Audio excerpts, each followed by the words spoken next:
महाराज की जय हो। क्या बात है? महाराज, परशुराम और उसके सहयोगियों ने हमारी उत्तरी सीमा पर बने शस्त्रागार को आग लगाकर जला दिया। क्या? महाराज, महाराज,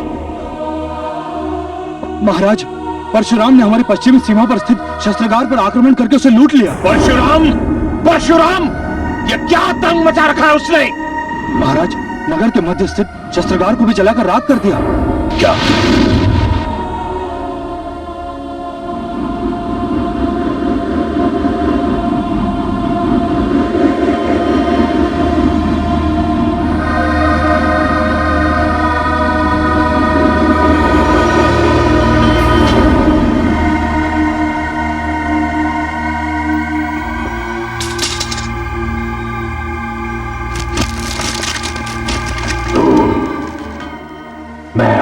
तुझे इसी बाण से मार सकता था, किंतु छुप के मारना मेरे धर्म के विरुद्ध है। मैं तुझे केवल ये बताना चाहता हूं कि 30 क्षत्रिय वंशों को साथ कर लेने के उपरांत भी तेरी शक्ति पहले से आधी रह गई है। मैंने तेरे शस्त्रागारों को राख के ढेर में परिवर्तित कर दिया है।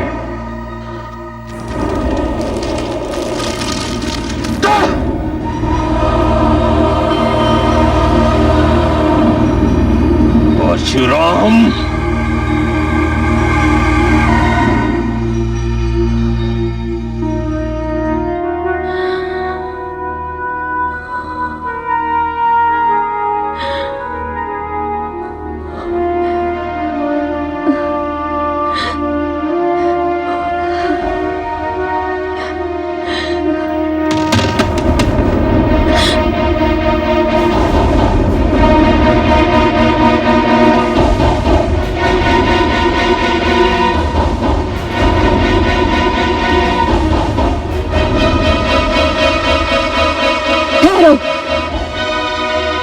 जहां हो वहीं ठहर जाओ। क्यों आए हो यहाँ पर? देवी, हम यहाँ कोई उत्पात नहीं मचाना चाहते। अनामिका को हमें सौंप दीजिए। हम शांतिपूर्वक यहाँ से लौट जाएंगे। अनामिका का नाम अपने अपवित्र अधरों पर लाने का साहस भी कैसे किया तुमने? जानते हो अनामिका कौन है? पुत्रवधू है वो मेरी। एक माता से ये कहते हुए तुम्हें लज्जा ना आई कि अपनी पुत्री को तुम जैसे नीच और व्यभिचारियों को सौंप दे? चले जाओ यहाँ से, चले जाओ। हम आपको विश्वास दिलाते हैं कि हम अनामिका देवी को कोई कष्ट नहीं पहुंचाएंगे। हम तो केवल उनको यहाँ से... बस कहा ना, चले जाओ यहाँ से। आप हमें बल प्रयोग पर विवश कर रही हैं देवी। मेरे मृत शरीर पर पांव रखकर ही तुम मेरी पुत्रवधू को छू सकते हो।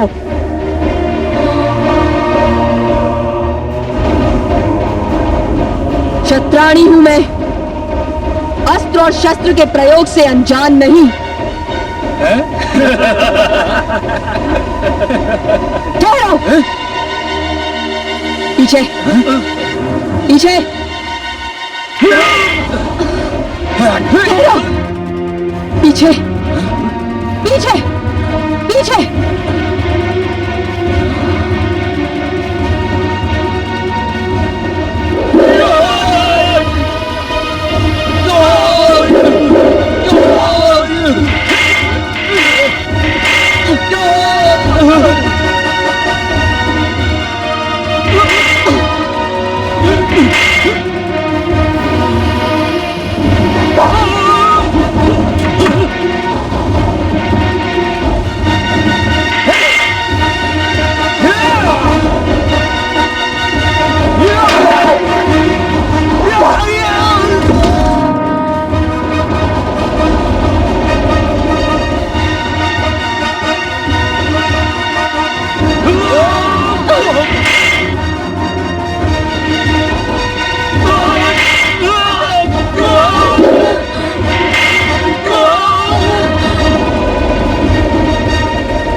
नहीं।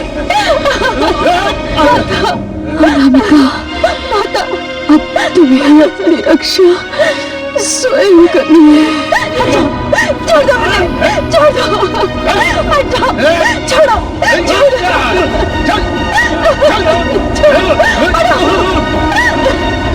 हटो, मेरे पास मत आना, हटो, मेरे पास आने की कोशिश मत करना।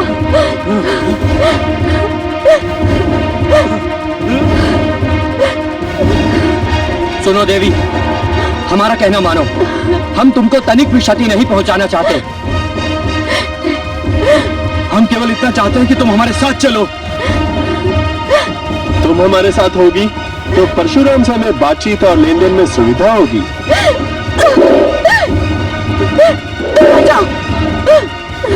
तुम साथ होगी तो परशुराम हमें कोई भी क्षति पहुंचाने से पहले 100 बार सोचने पर विवश हो जाएगा। तुम्हें साथ ले जाने का हमारा कोई दूसरा अभिप्राय नहीं है। नहीं, मैंने उनकी शक्ति बनने के लिए जन्म लिया है दुष्टों, उनकी दुर्बलता बनने के लिए नहीं। यदि मेरे कारण उनके अभियान की गति क्षीण हो, उनका निश्चय दुर्बल पड़े या उनकी शक्ति में कमी है, तो मैं ऐसा कदापि होने नहीं दूंगी, कदापि होने नहीं दूंगी। यदि तुम मेरे जीवन को राम का रोष मिटाने के लिए प्रयोग करना चाहते हो तो मेरा ये जीवन राम पर बलिदान।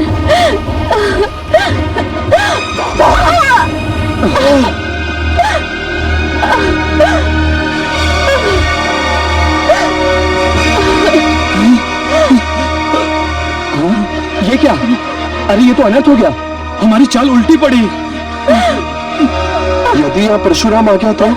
अब देख क्या रहे हो, भागो यहाँ से। भागो, चलो चलो।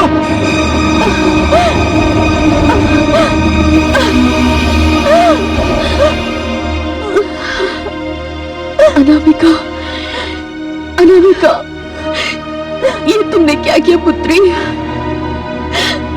मैंने अपने मान सम्मान और राम की शक्ति की रक्षा की है माते, मुझे क्षमा कर दीजिएगा।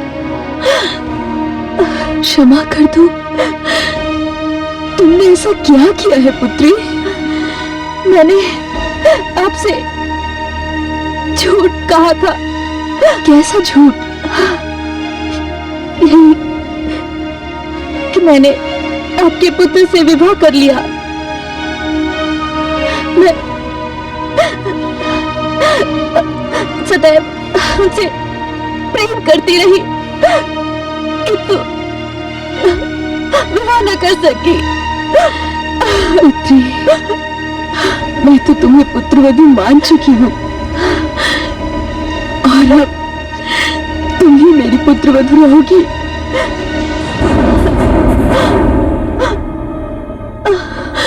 अनामिका, अनामिका, अनामिका, ये माता, माता ये क्या हो गया अनामिका को? माता, दुष्ट सहस्त्रार्जुन के चारों पुत्र अनामिका को बलपूर्वक ले जाने आए थे और इसने अपने आत्मसम्मान की रक्षा इस प्रकार की। ये तुमने क्यों किया अनामिका? अनामिका तुमने ये क्यों किया? तुम आ गए राम, मैं तुम्हें देखे बिना मरना नहीं चाहती थी। अनामिका, मैंने तुमसे कहा था ना, कुछ नेत्र बड़े ही ढीठ होते हैं, प्रतीक्षा ही करते रहते हैं,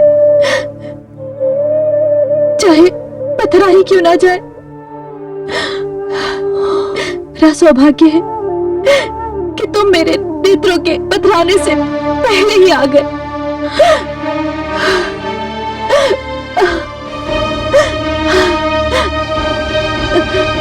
मेरे प्राण मेरे नेत्रों में सिमट आए हैं। तुम्हें देख लिया, अब मैं शांति से उस जीवन को त्याग सकती हूँ जिसके रहते तुम्हें पाना असंभव था। नहीं अनामिका, अनामिका, मैं तुमसे प्रेम करती हूँ राम, तुमसे प्रेम करती हूँ राम। अनामिका, अनामिका, अनामिका, अनामिका।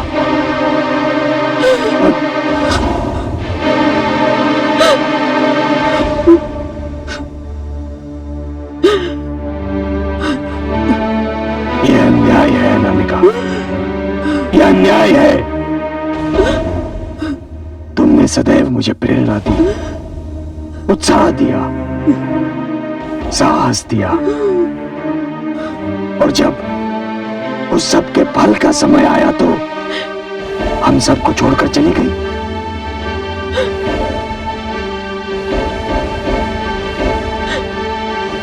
अनामिका, तुम सदैव मेरे संग रहोगी, मेरे मन में क्रांति की अग्नि बनकर, मेरे नेत्रों में प्रतिशोध की ज्वाला बनकर, और मेरे रोम रोम में युद्ध की ललकार बनकर। सहस्रार्जुन! मूर्खो, तुमने मेरी कठिनाइयां और भी बढ़ा दी हैं। अनामिका का अपहरण करने का परामर्श तुम्हें किसने दिया था? हमने स्वयं ही आपस में परामर्श करके ये निर्णय लिया था। किंतु क्यों? क्या चाहते थे तुम अनामिका का अपहरण करके? हमारा विचार था कि अनामिका परशुराम से प्रेम करती है।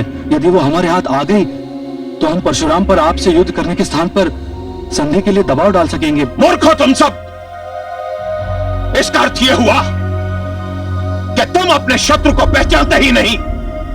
परशुराम कोई साधारण व्यक्ति नहीं है जिस पर दबाव डाला जा सके। वो नारी का आदरवश करता है, परंतु नारी की आड़ लेकर कोई उसे पद से हटाने का प्रयत्न करे यह संभव है। ऐसी मूर्खता करके तुमने उसके रोष को और बढ़ावा दिया है। महाराज की जय हो। महाराज, जो हुआ सो हुआ। अब आपको यह सोचना है कि नई परिस्थिति से कैसे निपटा जाए। मेरी समझ में नहीं आता कि क्या किया जाए।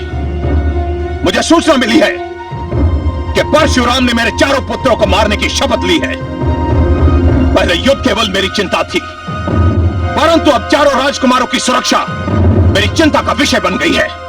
आप इसकी चिंता ना कीजिए महाराज। मैं नहीं करूंगा तो और कौन करेगा? हम जो है, हमने आपको सहायता का वचन दिया है। आपके राजकुमारों की सुरक्षा के लिए हम पीछे नहीं हटेंगे महाराज। महाराज, मेरे मस्तिष्क में एक योजना है। आप अपनी योजना बताइए।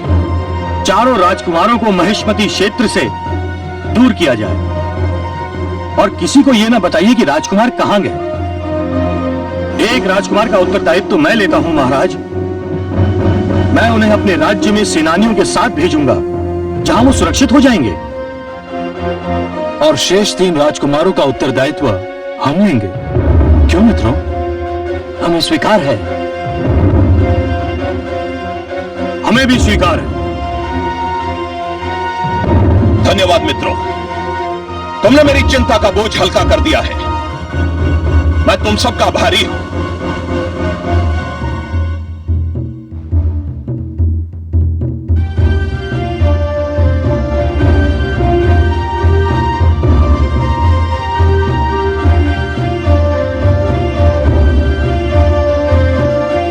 चलो सारथी।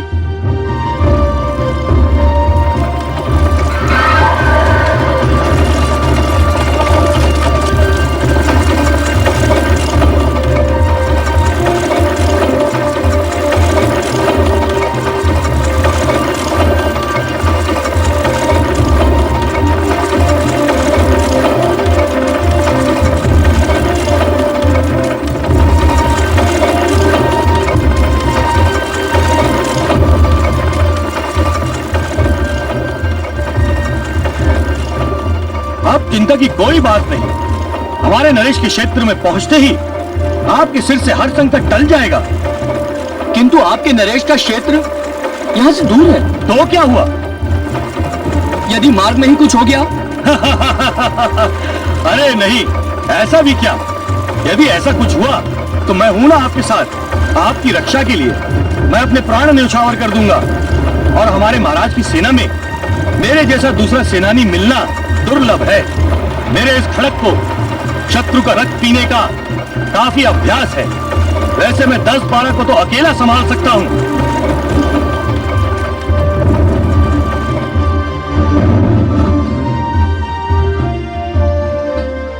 रथ क्यों रोक दिया सारथी? रथ क्यों रोक दिया सारथी? मेरे रथ में बैठे एक महान योद्धा का दर्शन करने के लिए। हाँ? मेरा सौभाग्य कि आप जैसा सूरमा मेरे रथ में बैठा है।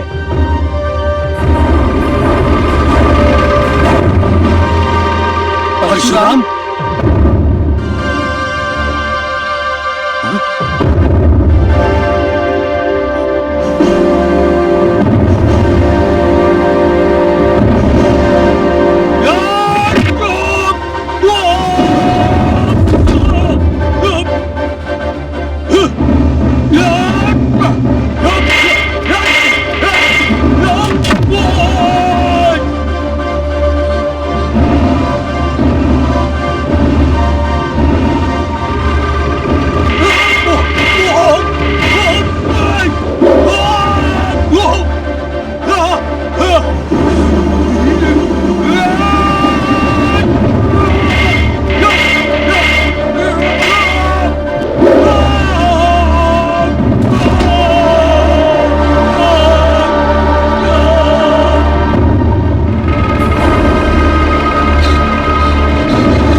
महिष्मति के राजकुमार का स्वागत है।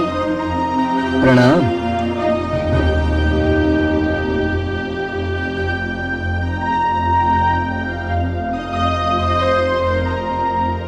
मैं राजकुमारी वंदना हूँ। पिताश्री ने यह सूचना भेजी थी कि आप हमारे राज्य में पधार रहे हैं और मुझे ये आदेश दिया कि आपको यहाँ कोई कष्ट न होने पाए। मैं आपके पिताश्री का आभारी हूँ और आपका भी। यहाँ आपके प्राणों को किसी संकट का भय नहीं है। वो तो मैं आपको देखते ही समझ गया था कि हाँ, मेरे चंचल मन को संकट अवश्य हो सकता है, मेरे प्राणों को नहीं। आप अपने कक्ष में विश्राम करें, मैं आपके भोजन इत्यादि का प्रबंध करती हूँ।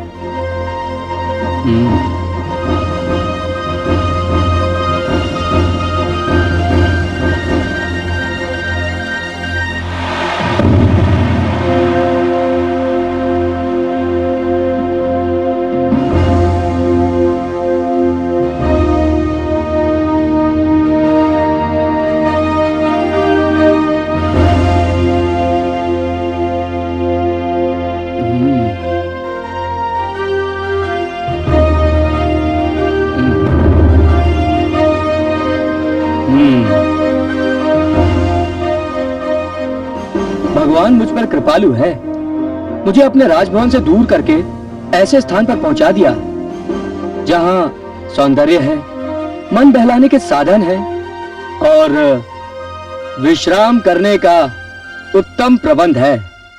कम से कम यहाँ परशुराम से संकट तो नहीं। परंतु मृत्यु का है। कौन है? कौन बोला? कौन है?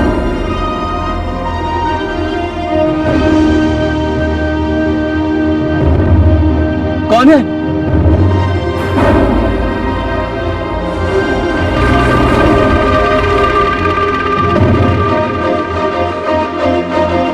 कौन है यहाँ पर? सामने आओ।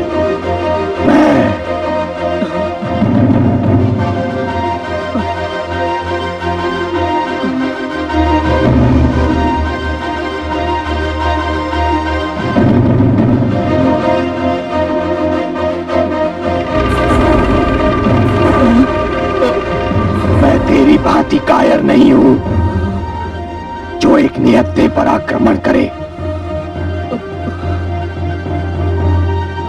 मैं तुझे आत्मरक्षा का पूरा अवसर दूंगा। यद्यपि तूने मेरे पिताश्री को कोई ऐसा अवसर नहीं दिया था।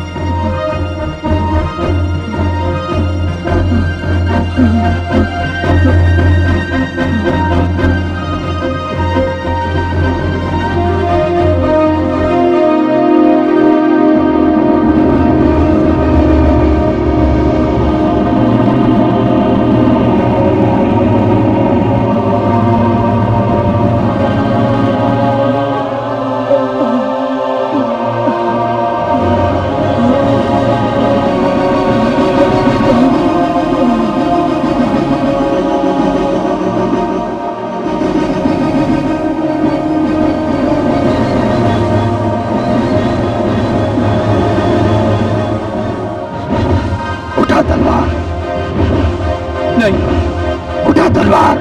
नहीं, नहीं। उठा तलवार।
नहीं नहीं नहीं।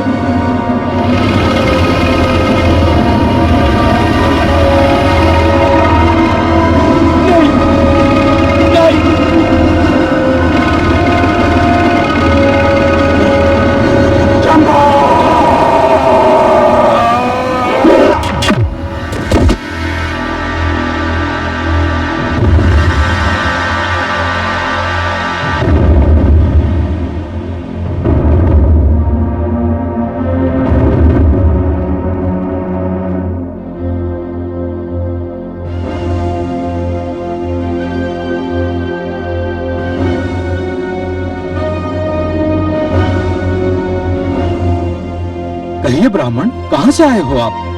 मैं आपको पहली बार यहाँ देख रहा हूँ। कौन हो आप? हाँ श्रीमान, मैं यहाँ पहली बार आया हूँ। हम महिष्मती नरेश सहस्रार्जुन की पाकशाला के प्रधान हैं। बड़ी प्रसन्नता हुई आपसे मिलकर। कैसे आना हुआ यहाँ आपका? महाराज ने हमें राजकुमारों का विशेष ध्यान रखने के लिए भेजा है। हमारे राजकुमार किसी भी स्थान का और किसी भी प्रकार का भोजन ग्रहण नहीं करते। हम बड़े चाव से भोजन बनाते हैं और हमारे राजकुमार उसे बड़े चाव से ग्रहण करते हैं। हाँ ठीक है, किंतु आज का भोजन तो बन चुका है। आप कल से अपना कार्य आरंभ करें तो अच्छा होगा। कोई बात नहीं श्रीमान, ये भोजन हमें दे दीजिए। लीजिए। हम ले जाएंगे। हाँ हाँ, किंतु याद रहे, कल से भोजन हम ही बनाएंगे। हाँ हाँ ठीक है।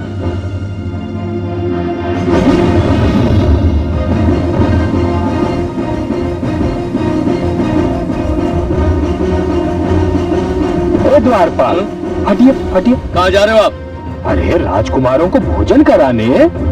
तनिक पकड़िए पकड़िए, ठीक से पकड़िए, ठीक से पकड़िए।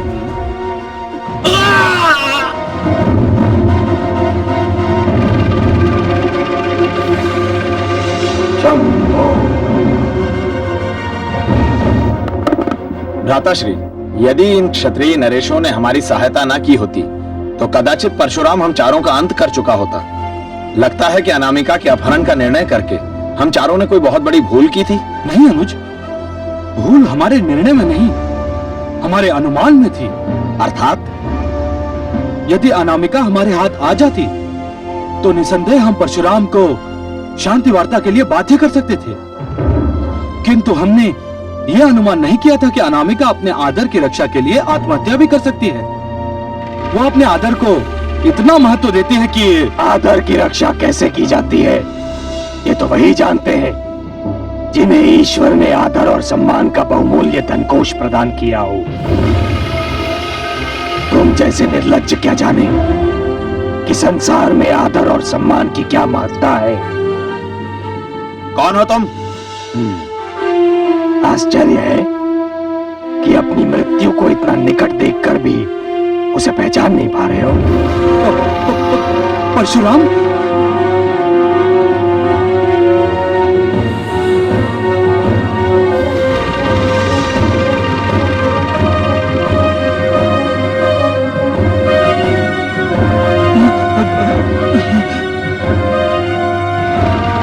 हमें क्षमा कर दो परशुराम। हमें क्षमा कर दो परशुराम। हमें क्षमा कर दो। मुझसे भूल हो गई परशुराम, मुझसे भूल हो गई। भूल और क्षमा तो ऐसे शब्द हैं मूर्खों, जो अपराध के घट जाने के उपरांत अपना अर्थ खो देते हैं। तुम लोगों ने एक निष्पाप, भोली भाली और कोमल कन्या अनामिका का वध कर दिया। एक ऐसी कन्या का वध कर दिया जिसने जीवन में पाप करना तो दूर, पाप के विषय में सोचा भी नहीं था। एक ऐसी कन्या जिसने जीवन को अभी निकट से देखा भी नहीं था, जाना भी नहीं था। हम तो केवल अपने पिताश्री की रक्षा करने का प्रयास कर रहे थे परशुराम। उसकी रक्षा का प्रयास जो मानव होते हुए भी दैत्य से कम नहीं, जिसने क्षत्रिय धर्म को एक क्रूर अर्थ देने का दुष्कर्म किया। नहीं, तुमने उसकी रक्षा का नहीं, उसके अपराध में सहयोग देने का प्रयास किया था। और तुम दोनों को इसका दंड अवश्य मिलेगा। नहीं नहीं, इस कक्ष में शस्त्र ही शस्त्र पड़े हैं। जाओ, जो शस्त्र चाहो उठाओ। मैं तुम्हें युद्ध किए बिना नहीं मारूंगा। जाओ जाओ, उठाओ शस्त्र।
नहीं परशुराम, मुझे क्षमा कर दो, मुझे क्षमा कर दो परशुराम।